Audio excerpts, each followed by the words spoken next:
Hey guys, it is the glowing bookworm here. I actually do want to talk about books. Well, one book.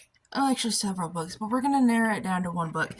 I'm sorry. I know my shit is always messed up, but cheers.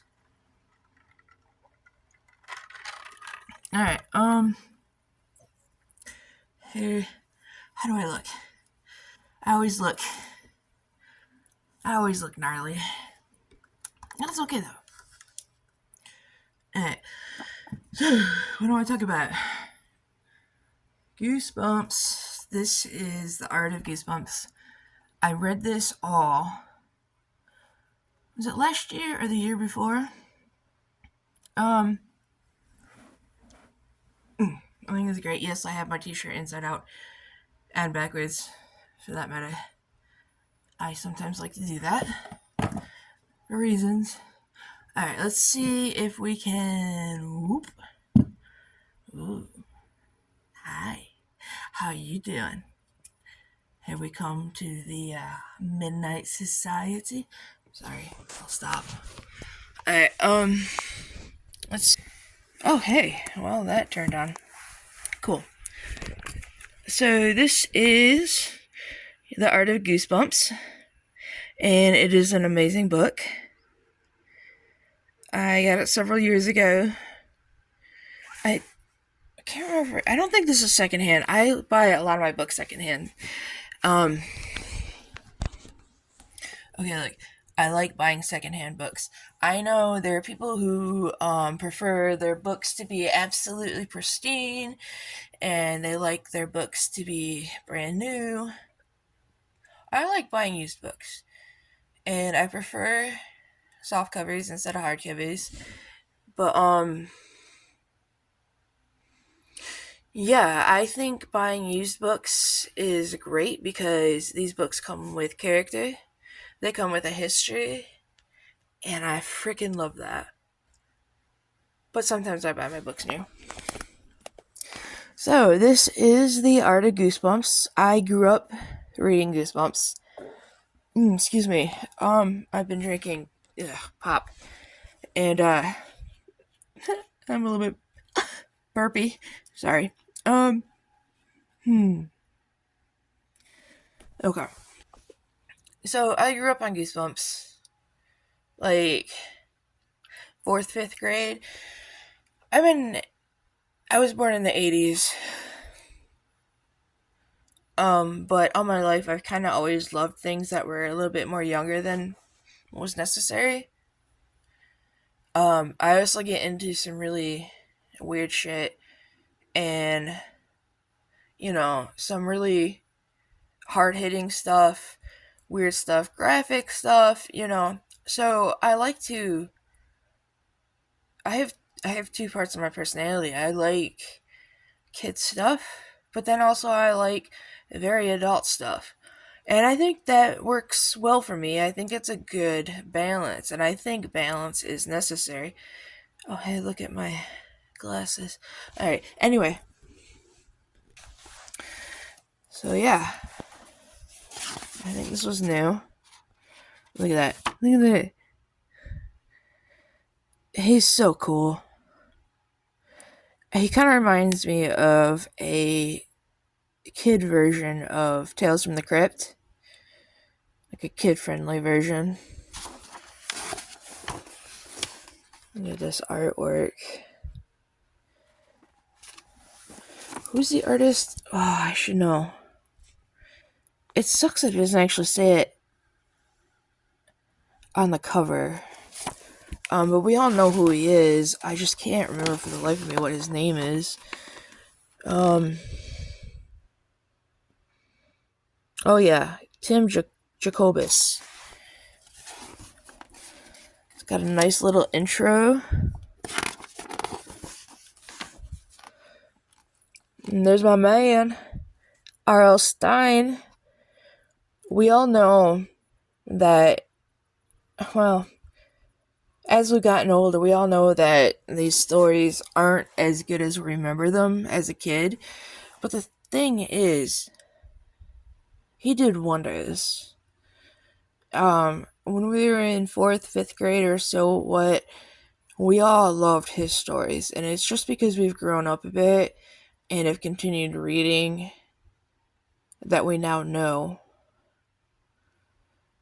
that there's some, you know, it doesn't appeal to our senses as much. I still think he's just wonderful, and he continues to this day to love his fans, and he's open and he's out there for you to talk to and stuff like that. He's just awesome. And then Tim Jacobus, freaking amazing artist. There's a couple, or at least one other artist that sometimes took over, and I wish I could remember his name. 'Cause he's not bad either. He's really good. But we all love this guy. He is man, so near and dear to all our hearts. And so much of the Goosebump books are the cover art. You know, look at this. I don't think I ever read this one, but it takes place in London or the UK or something like that. I never read every single Goosebump book. I never read that one. I really liked the camp Goosebump books. And some of the other ones. I wasn't a huge fan of like the the gross out books, but like yeah, Welcome to Dead House. Like yeah, you get to see original sketches, and you get to see the final mock up.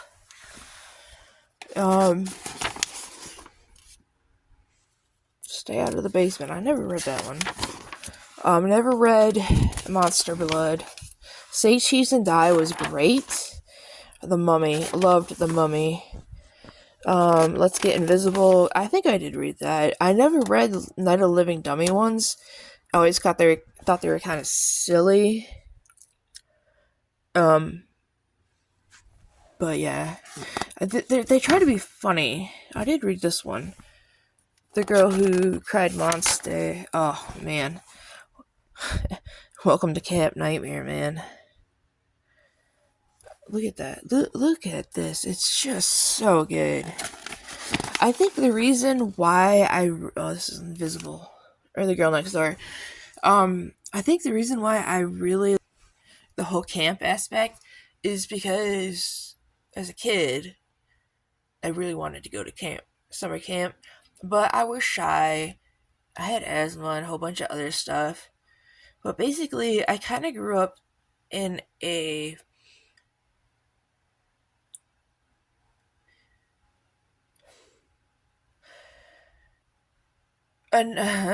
negative family structure.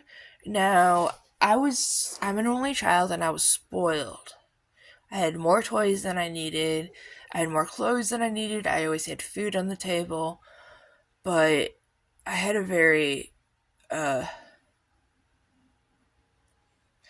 don't know how much I want to get into it, but it was not a healthy family life all the time.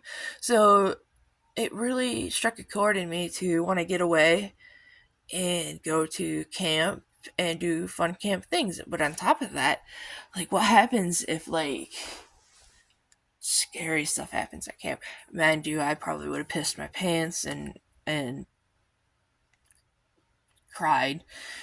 But it's still, fun to think about and, things like that. I never really got into the show Goosebumps very much. I actually preferred Are You Afraid of the Dark as a kid. And then I grew up and started watching other stuff, X-Files, and there was another one. Oh, Ghost Hunters and stuff like that. But yeah, it's so good. Like I said, another thing I really liked was like haunted amusement parks and stuff like that. Although the one that I know of that he did is like Welcome to Horrorland. I read that like last year, and I think I read it as a kid, but I don't remember how I felt about it. But as an adult, it kind of left me wanting. But oh, what was I just gonna say? Amusement parks, haunted amusement parks. Hmm, forgot what I was gonna say. It was such a good point too. Um, oh, okay. So my all-time favorite Goosebump book, and I reread it as an adult, and it wasn't as good as I remember it being as a kid. But I have such strong memories of The Scarecrow Walks at Midnight. Um, man, I wish I could find that. Uh, oh, Attack of the Mutant. That was actually a good show. Um, but yeah, The Scarecrow Walks at Midnight. I've always loved scarecrows. The funny thing is, as a kid, I wrote a short story called It Walks at Midnight. It didn't involve a scarecrow, but it involved a monster that came alive at midnight, and it would walk the neighborhood and terrorize the residents. So I remember seeing The Scarecrow Walks at Midnight, and I'm like, what the fuck? R.L. Stein just totally, like, zapped into my mind and stole my story. Not really. The story is nothing similar to mine, but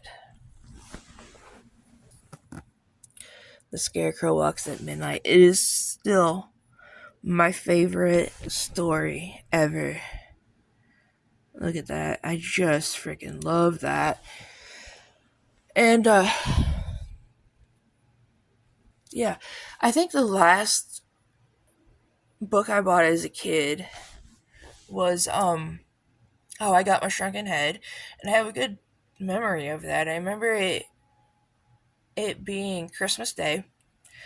My mom needed something from the store, so me and my dad went to a a Walgreens, and we got the stuff. And I remember seeing How I Got My Shrunken Head on a side aisle, and we're like, oh, no way, it's a new one. And my dad's like, yeah, you can pick it up, it's okay. And I'm like, no, no, because I was a good kid, and I understand how hard. I understand the value of $1 back then, and I knew money is hard to come by, but I just got all these presents. And my dad's like, no, you can get it. So I said no, and he's like, no, you can get it. And so that's what he got me. He bought me my last Goosebump book, and that's how I remember it. No, that is how it went. So yeah. Sorry, I know I like the low lights. I know I like the dark. But yeah, okay, so that's what I have to say about the art of Goosebumps and a little bit about my history of Goosebumps. So anyway, yeah, okay, thank you. Bye. See ya.